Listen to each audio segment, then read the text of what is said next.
Kacha Suisse Didier Masuki Mobile Amande kwa Pembe.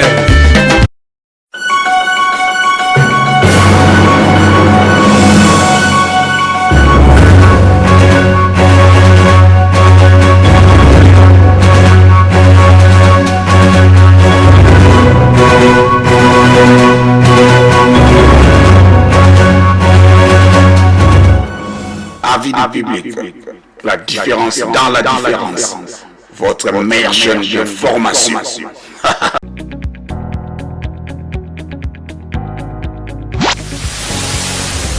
Salut, bienvenue dans votre émission 100% grâce. Boula Mwanzambele qui est tellement aidé. Avec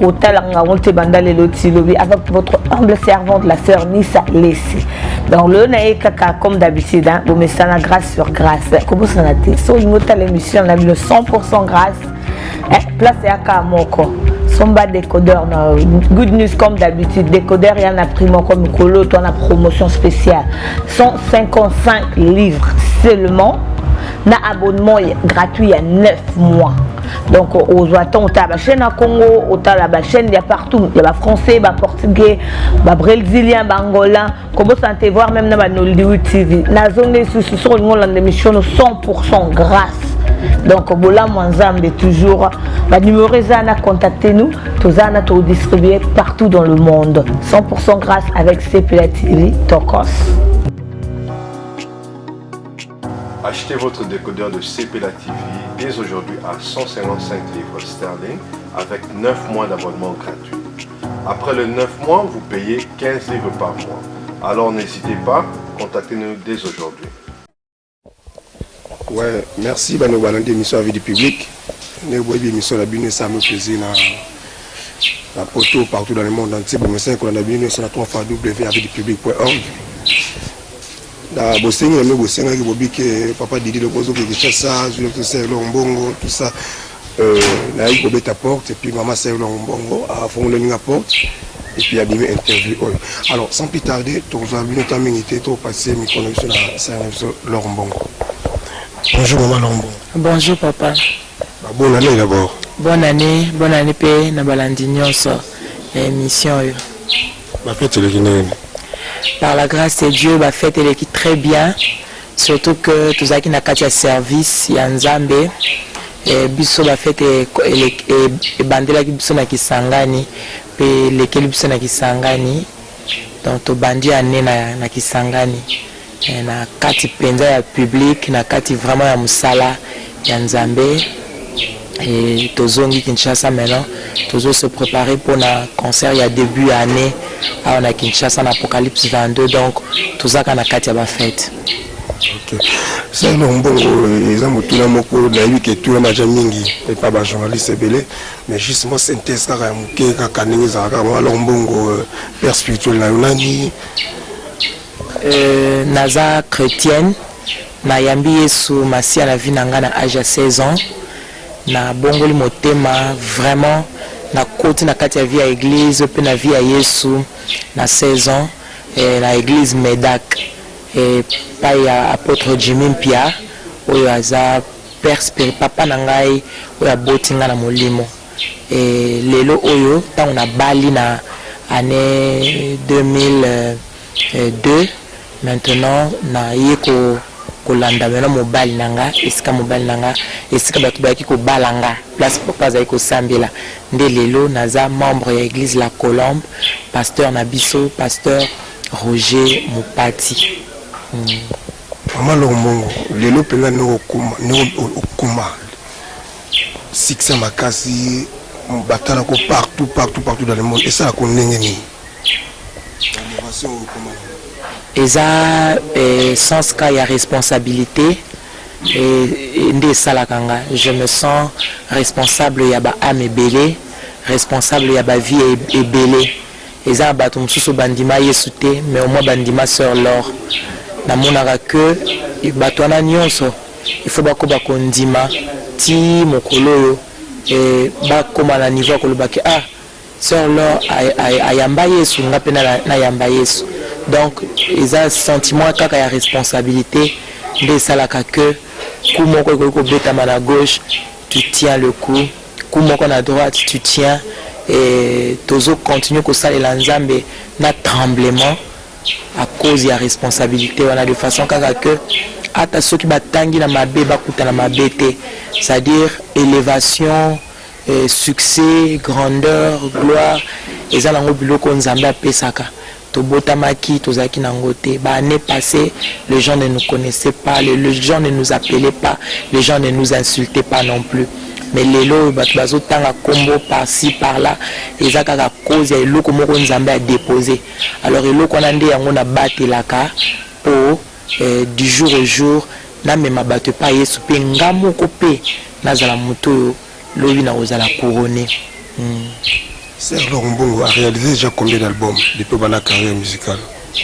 Depuis carrière et bandit tout comme na 4 œuvres complètes et puis un maxi single, donc ça n'est 5 œuvres sur le marché des disques. Dans tous les 4 œuvres complètes, vous avez le même producteur ou bien Yumorum te produisera œuvre là? Et naba mikoleza koyande papa Christian azokota penza maboko na makolonio somi balé na kati ya production parce que au biso to produisaka biso moko mingi eza ba production scénique à un niveau à Kinshasa puis parfois na ba mboka mususu ndenga utaki sangani bien avant à travailler après kozwa biso. Mais production phonographique, non vraiment à côté de la qualité. Par la grâce de Dieu, si Dieu le veut, à vous permettre le temps pour la biso, de acquérir matériel ou pour permettre biso, tous en a facilité à cause de la mais to travailler avec un producteur, groupe d'Abisso, la main de Dieu, et ça pensa ouvert à un producteur, au union sur la musala mango bien, et lingi, qu'attendre biso. Loboko. On a travaillé avec 3 producteurs déjà dans l'œuvre phonographique. Je pense que c'est déjà beaucoup dans l'œuvre sur Tosali. C'est là Mbongo, tout le temps bayoka banzembo na yo et bien babongo waka à travers banzembo na yo. Et puis tout le lelo bayembi mingi wa yembi Nzambe. Bazo comme un évangéliste ba osa l'église. Yo envisage répéter un jour ça peut église na yo parce que au bon là j'ai battu à travers banzembo na yo. Bon, eza musala Nzambe akaboli na moko ba msusu bazui ministère ya autorité, ba susu bazui ba don ndenge biso toza na kati ya ministère oyo ya la mano de Dieu eza ministère parce que le ministère au fait c'est un travail neto baka ministère ya PTT ministère ya ministère ya hydrocarbures finance ainsi de suite ya mine tout ça donc eza musala lotomo o Nzambe apesi na moko mais eza ba ministère mususu ba benga ministère d'autorité lokola ya kokamba c'est-à-dire que za pasteur évangéliste prophète apôtre docteur, donc les 5 ministères et autorités. Mais ça, la bateau basui non seulement grâce à Koyemba, mais zappé dans le ministère et autorité, ça m'a bêté. Mais quant à Ngaï, personnellement, je n'ai pas le ministère d'autorité. Je ne sais pas ce qui, parce que Nzambe a Nzambe et puis révélation est progressive, n'a limité Nzambe, mais pour le moment, je fais bien le travail de Dieu dans la musique. Donc, je peux évangéliser. Moi, sur mon Samaria, à Kenda, qui koyebisa le bateau que mona kutani na musakoli moko alobi nanga makambo avinanga et bato bele bayaki. Donc la Bible lobi que na mikolo suka ko répandre esprit na ye sur toute chair. Donc molimo na Nzambe pour saler la moto qui parate o ya za ministère autorité toyote mais na circonférence o Nzambe a pesibiso na moi surface ya terre o Nzambe a pesibiso, je pense que na espace wana toza ko servir. Donc Nzambe so appelle ce thème ba concert na biso sur na ba thème to ba concert où ils a dénommé tel les concert aux beta na Apocalypse le 16 janvier ils a bon na thème ya double portion ils a message on Nzambe appelle dernièrement tout organisé qui concert le 23 décembre dans salon Congo il y a grand hôtel à Kinshasa pour na ba couple te benga ki ngo chéri je t'aime donc ils a na quatre na tout qui ko expliquer c'est pareil dans des basales ya Nzambe ba ministère autorité na ba église ba dans un séminaire thème mais bisopé dans cadre de la musique on le fait parce que il faut tout évangéliser quand nous écoutons le Seigneur car dans la musique batubeli bazu bongo la mitema batubeli bazu et donc chacun fait son travail selon dengue à recevoir de la part de Dieu. Le balandi du public, vous avez regardé Serre Lombongo dans Panza Poké. Serre Lombongo, on s'inspire.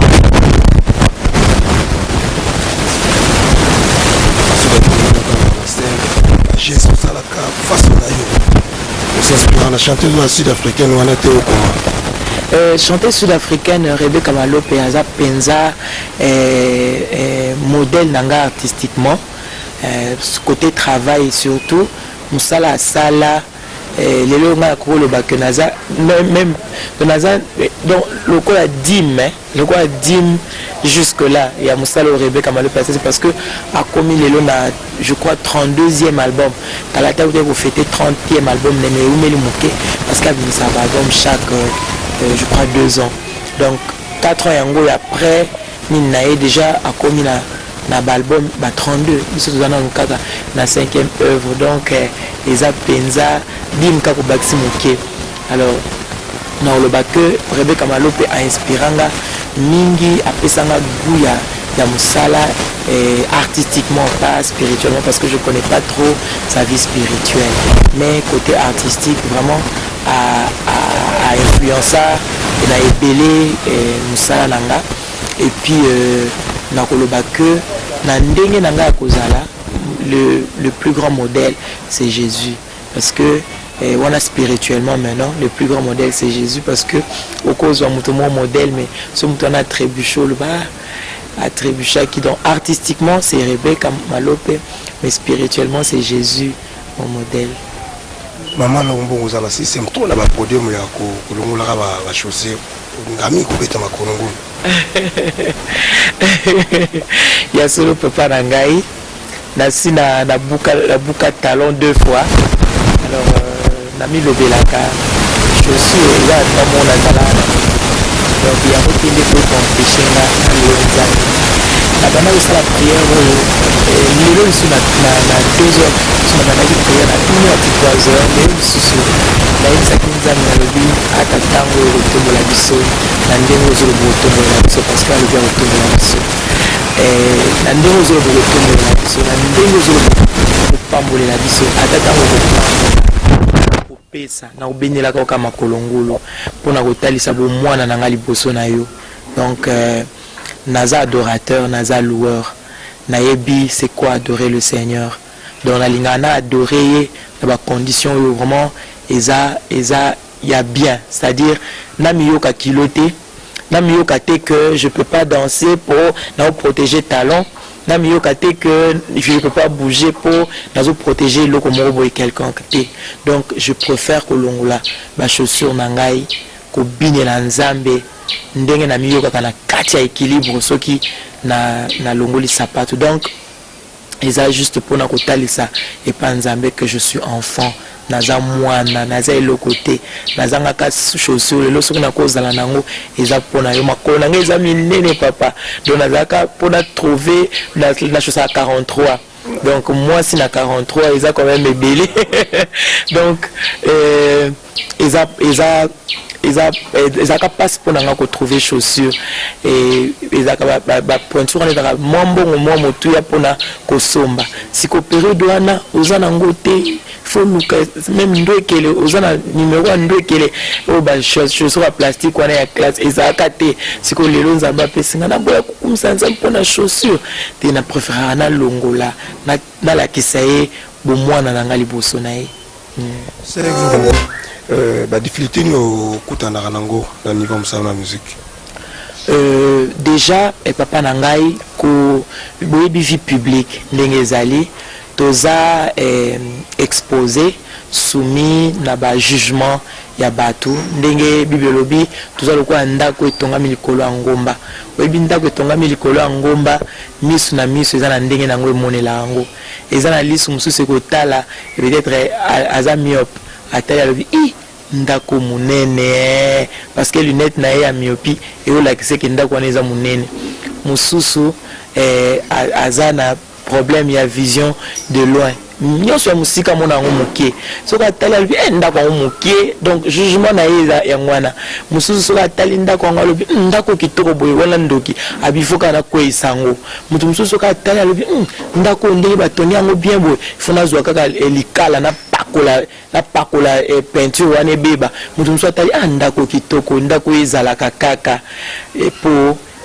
namona kango ça fait du bien ndako ezo la fierté ya mboka na biso ndako ezo la fierté ya quartier na biso c'est comme ça donc ndako etongami likolo ya ngomba misu nyonso etala kango pe ezaka na ba jugement nango nde ba problème oyo mingi tokutana nango et d'ailleurs tous a déjà tant déjà tous a accepté Christ pe musala Yesu pour ko dépeupler quand il y a diable on devient donc déjà d'office ennemi à diable et comprenez so za ennemi à diable ni en sala donc so uzana enzela moko c'est que beaucoup tana na nzela et quand vous vous croisez au bindenge ni ezala donc tozaka na ba pota ya bitumba oyo to sito ndima na satana il utilise les gens il utilise ba tout azoko utiliser circonstances là ko utiliser makambo ebele donc c'est ça un peu combat tout on est conscient qu'on n'est pas aimé de tous et muto peut-être balinga baliaye babomaye tango yo yembi muto ana koti na chambre yo kinzembo la bina ko se suicider le souté ayambi so kwa mokozi obiki siko tala bandoki no so balinga baliaye balobi abongoli motema pona nzembo nani selo ali bango no so baye vers yo c'est comme ça bitumba to kutana na ngona vie parfois na yebsa ndeko mona zo lendisa na bimo bitumba zo kutana on ne croit pas que c'est celui-là qui te combat, c'est le diable qui est derrière parce que musalo zo sala et olingo lingate okutana na bitumba mais au moins biso tolobaga bitumba ezalaka vitamine soka ko meli yango oye munene donc après chaque épreuve ils ont une grandeur. Après chaque épreuve, ils ont une grandeur. Dans la tina diable, côté Hollandais à Kokate a réussi ça. Quand il combat, il va que nazo fongwe la muto nzela ya grandeur. Même na bomo ina papa nanga na musalo zo sa na poto siko zo ami. Tango nyoso kutana bitumba ko banga ngote, ko lenga ngote parce que après yango yeba ko mata niveau. C'est ça où Nzambi a prévoyé pour na bana même Christ pour akoma combo eza souverainement élevé. Lelo oyo batu nyonso bazo sambela au nom de Jésus. Aleka ki na bitumba, aleka ki na difficulté, aleka ki na opprobre, aleka ki na ignominie et lelo oyo combo na eza souverainement élevé les couleurs ba combo nyonso. Donc eza vitamine. Ce ka ko affronter yango et si au munene. Bon on a la base vitamine que je pas embolé émission avec le public donc nous ce qu'on y a de bonnes émissions après bitumba wana to vimba. Amen. Merci Sir Longbongo. Sir Longbongo, relation nous a rango na de faire Mumbaya Charles.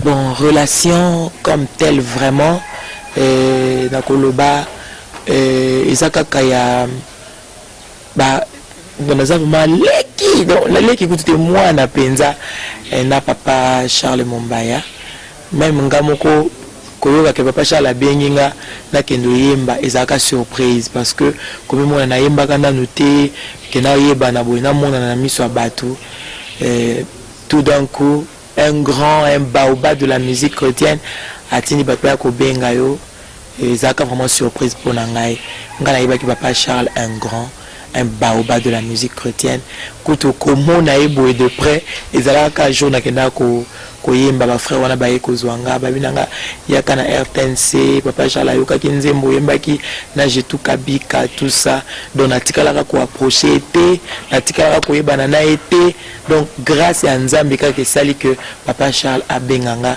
pena kendo yemba na album naï donc on a vraiment pas eu le temps ya ko fan de belé et bien après le côté yaka na kisenso bien après aye lisuku be ko tinda ba ko benganga lisusu pona na kendo sala clip voilà donc tant moi mingi otokutana kana ezaka wana et tango maintenant album ebimil sous na kendaka pour bapesanga CD mais c'est vraiment un grand de la musique chrétienne oyo asile kotika biso melanzela na ye kaka ba rencontre wana azala canal onzamba utiliser pour nanzemo na ye banga nanze mona bato bele ba pambola ngai bato bele baloba mwana mwaso akokende liboso mwana mwaso akomata mwana mwaso tout ça et nanzela ya musala unasala kina papa Charles lelo oyo pe bato bele ba ko découvrir biso et tant otina teza na tine bimi ezaki déjà tremplin moko boye et salamaki C'est Lombongo. En regardant, c'est comme si on a trop pris dans la musique, la prière, tout ça. On s'est rendu compte que la vie artistique et la vie des couples. Dis-nous ça pour au gérant. Les qui passent les bandeli. Les qui passent vraiment. Sont dans le bac, les qui facile, dans le ça. Les qui vraiment passent. Mais bien après, les a bolingo ya ba domaine nyo somi balé. Na linga ko la maman nandako. J'aime être épouse. Pe musala nzambe pe na linga gango. Nami kabolaka kaka ndenge nzambe alingelaka neti so naza na programme na yebi que il faut na kabola mikolo nanga biso so na mokito zaka na 7 jours ya semaine alors 7 jours wana faut na yeba ndenge nini ya kosalela ngo et c'est comme ça donc et puis avantage moko naza nango eza que na mobile nanga malgré ba occupation na ebele ba activité ebele onzambe a fongolé lié de côté même musique et zotikala musana biso vraiment principal parce que to ndima ngo to lingango to ebisa nzambe to salela e tina boko kona biso et bongo mobile nanga aza penza donc la partie à mon na kati ya musala yango de facile tanga parce que c'est lui qui fait le programme c'est lui qui fait le programme des émissions, il y a ma camion, c'est lui qui signe le contrat. Na yevinde bakena na ba brasserie tenete aboye, na ba sponsor, c'est lui qui fait le contrat, na ba producteur, c'est lui qui fait le contrat. Nga ba yaka ko bisanga chéri, tala musala ezo sala maboye, zo songa boye na ba date tel tout net boye lobby déjà zakine na bazakina réunion ko sala calendrier à année, tout ça nga ba olaksanga calendrier, je vais prier en fonction du calendrier. Et même pour l'état studio, c'est lui le compositeur dans le bas, à l'arrangeur, le compositeur dans Katia Group. Et ce banzembo salami, ils ont la bâton à occupe-toi des enfants, on a travaillé. Ce qui nini programmation ici instrumentiste ko sala ba joue ce ba silisi cœur et cocota après ce qui n'est de quelques mois pour na ngapena sala musala nanga arrive sanga bien avant prépare-toi na ba tembo et azoya na ba CD na ndaku nazoyo kaka et c'est comme ça que tant on a travailler na répétition j'ai déjà oyangai tant que na répétition na oyemba to comme ce ko coller makambo to sala et na studio pareil na kena na temps na studio ou que na que travailler déjà na travailler déjà personnellement ba chanson en tout cas tu pareil papa peut nous sala banzembo oui yango na lobby yango na uti koloba c'est lui le compositeur principal et groupe bien que biso pe to zakata muso so na nzembo arrangé quelques chansons pe ngape na ko zala nango ba yembi pe ba yaka quand même na ba idée. Mais le principal compositeur et groupe c'est lui donc yango isali que Nazara penza na musala ya makasi ba concert c'est lui qui installe là bas ingénieur ba matériel ainsi de suite il fait la balance na donc nous ça balance quand il y a micro à un moment donné ils ont bénédiction papa langa c'est une bénédiction na zanga té na adoration nanga na louange nanga ko pesa nzambe merci pour mon mari nuit et jour c'est le bon album les a marché c'est quoi album les a marché c'est quoi les Skuza to comme il a 3 ans et demi tozo kende vers Kokoma à 4 ans, c'est depuis 2009 que Skuza a marché les disques, mais il va trouver aucun album à Lilo, donc 2009. Oui, donc il y a un des autres travail na Katia Mitema Batu, les gens continuent à découvrir les chansons, tout ça na Katia contraire production et belé scénique kaka na album Skuza par la grâce de Dieu tolinga nzambe parce que il le fait pour nous tous au pambo. Vous avez encore en préparation un nouvel album enregistrement au banana 2013 awa mais sorti en 2014. Vous avez déjà un titre album Tobombina Mouké, tout ça la carte de prière. Et tout le monde a vraiment clarté à vision en gros. Donc Moussa les autres salamana 2013 mobimba yangwana prière pour na banzembo nyonso et ko ajuster ba misala mike ko banda studio et puis c'est ça. Maman Lombongo toani ko komana suka plus que tout le monde a un rendez-vous. Ndeko ba Orlando liboso ya caméra ya vie du public na poto partout dans le monde entier. Le bani au cours de ma pour la public là. En tout cas tolingi bango, tolingi bino mingi na sepeli makasi na koleka na émission oyo avis ya public nzambe apambola bino mingi tolingi bino toza penza na posa na bino tango bino pe woyoka posa na biso. Je pense que Borubenga biso, Toboya na biso te, comme ce tolinga bino kaka. Merci à nos frères combattants. Au Peba, ça il a biso ba SMS na Hollande, na Suisse, tolingi bino mingi, toza kaka kolukata nyonso kozana bino, ata na molimo na mabondeli tozo bondela pona bino, tolingi susu lelo. To exprimer bino kaka bolingo na biso toza nango envers bino nzambe ako permettre to monana soki na caméra boye peut-être bokoki ko yamba bambote na biso. Je crois que de vive voix paix et aux ala bien boyamba bambote na biso tant to monana to pambola nzambe ensemble. Merci na ba union so boso soutenir biso, merci na ba union so boso soutenir biso na nzambe à permettre que to monana na pamboli pe émission yo avis du public nzambe pambola ngo nzambe pambola papa na ngai nzambe pambola pe ba union so boso travailler par rapport ya réussite pe ko kende liboso ya émission oyo nazomona ndenge ni na kotika binote, mais je suis obligé de vous laisser parce que tozo qui n'est plus ba rendez-vous mususu pour la préparatif ya date ya les 16 tika nkolo apambola bino au moment opportun appelez-nous tokoya tokokumisa susu nzambe tokonetola lisusu Yesu au nom puissant de Jésus. Merci. C'est un bon pour toi kabana au CP ça bande ko atana mo vocal moko ya moke n'importe quelle chanson. Oui. Nayebi suka kosala ngai ngolo likambo na ngai nayeba esika yazali likambo na ngai nakoma pembeni na yo oh Yesu namona elongi na yo Eyano na ngai kuna na ngomba lusambo eyano na ngai kuna na ngomba kokila likolo ya ngomba kolo Yesu okitisaka moto. Que Dieu vous bénisse. Bonne année. Ouais, merci merci na bino tout la commission avec du public na bosenga no bosenga ki to za leur mbongo to tsuko zoye to za obligé to tika ça leur mbongo pour ça que le bon ça misala pour la quoi on s'appelle réception à la casa rendez-vous et belé. Merci à tout le monde, à notre grand réalisateur Isaac Mbongo.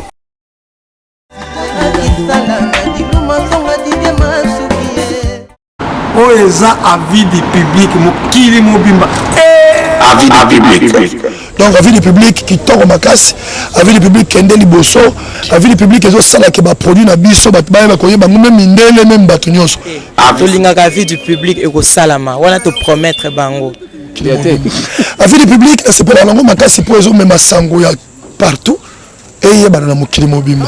Sakabino oeza avis du public, il faut qu'on y maka. Chimuke ba ebibino.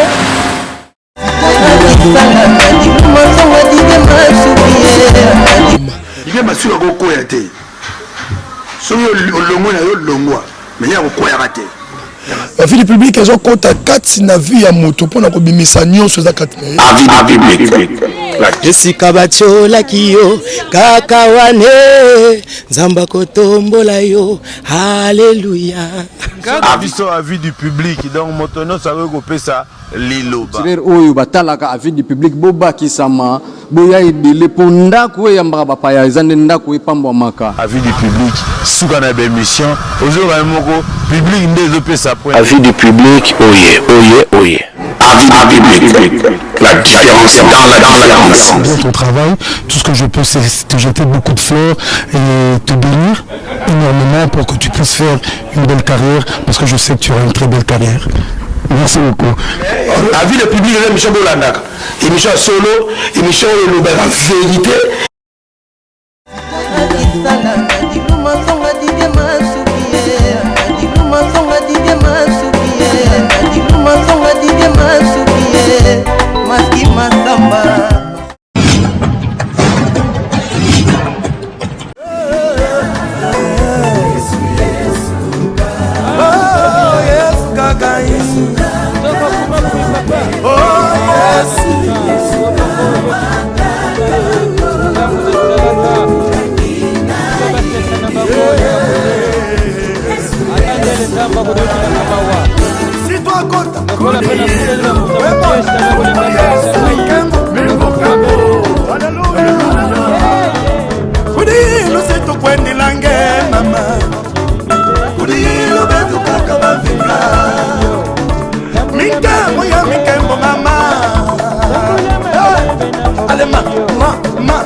Usiala, mantedi kwadi. Ale ma,